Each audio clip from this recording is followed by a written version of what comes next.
ऊपर से तोहर कातिल नजरिया दोसर तोहर में कोनो के जोरा बुढ़वा जवन का मरो कते छोरा सुन के ससुरी के नाती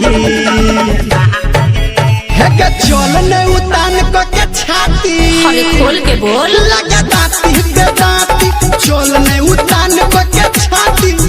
लगा दाती बेदाती चल ने उतान को के छाती लगा दाती बेदाती म्यूजिक बाय चौधरी।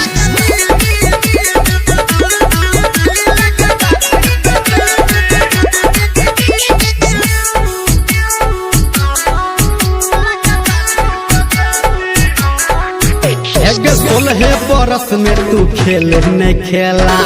एना बता के घूमने अकेला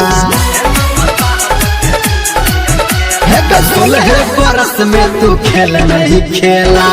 एना बता जका घूमने अकेला बड़ी खराब जगह अखन जमाना ताही से हम तोरा करे जियो माना हमारा बना ले तू साथी चल ने उतान को के छाती तोरा की होल छौ लगा दाती बेदाती चल ने उतान